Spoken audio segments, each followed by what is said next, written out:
এটা হচ্ছে তোমাদের এক ধরনের ইঞ্জেক্টর, যেটা হচ্ছে long steam injector, multi hole, single hole নয়, মাল্টি হোল। এটা আমরা এখন খুলব। ফার্স্ট হচ্ছে এই হোল্ডারটা খুলছি। খুলতেই আমরা যেটা দেখতে পেলাম, টোটালটা হচ্ছে নজেল এলিমেন্ট। এটা হচ্ছে নজেল, এটা হচ্ছে ব্যারেল, টোটালটা কিন্তু বলা হয় নজেল এলিমেন্ট। এবারে উপরের দিকটা খুলব, যেটা খুলছি সেটার নাম হচ্ছে অ্যাডজাস্টার। এটা হচ্ছে অ্যাডজাস্টার লক নাট, এটা হচ্ছে অ্যাডজাস্টার। এবারে যেটা বেরোলো সেটা হচ্ছে টেনশন স্প্রিং, নজেলকে প্রেসার ক্রিয়েট করে এই স্প্রিংটা। তারপরে যেটা খুলেছি সেটা হচ্ছে আমাদের স্পিন্ডিল, আর এটা হচ্ছে বডি। ফুয়েল যখন ইন হয় এফআইপি পাম্প থেকে, তখন এই জায়গায় ইন হয়, ইন হয়ে ফুয়েলটা আসে আমাদের এই ছোট হোলটাতে।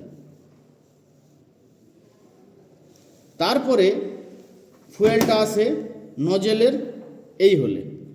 আসার পরে ফুয়েলটা যখনই প্রেসার ক্রিয়েট করে তখন নজেলটা এইভাবে আপ হয়ে যায়। আবার যথারীতি যখনই রিলিজ হয়ে গেল ফুয়েলটা, রিলিজ হওয়ার সঙ্গে সঙ্গে, রিলিজ হওয়ার পরে যথারীতি এই স্প্রিং এবং স্পিন্ডিল এইভাবে ছিল, তখনই এইভাবে সে স্প্রিংয়ের টেনশানে আবার যথারীতি বসে যায়। তো এর মধ্যে যখনই রিটার্ন করে তার মধ্যে যে এক্সট্রা ফুয়েলটা, সেটা এইটা বাইপাস লাইন, এই বাইপাস লাইন দিয়ে যথারীতি আমাদের ট্যাঙ্কিতে ফুয়েলটা চলে যায়। তো আমি এবারে এটাকে ফিটিং করব। ফার্স্ট হচ্ছে উপরের সাইড, সেটাকে ফিটিং করব, যেটা হচ্ছে স্পিন্ডিলটা আমরা প্রবেশ করালাম। তারপরে pressure spring, adjuster holder.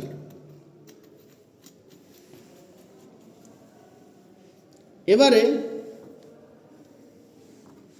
Nozzle element, নজেলটাকে nozzle ব্যারেলের ভেতরে ঢুকে টোটাল এলিমেন্টটাকে আমি সেট করলাম, করার পরে হোল্ডারটা লাগিয়ে দিলাম।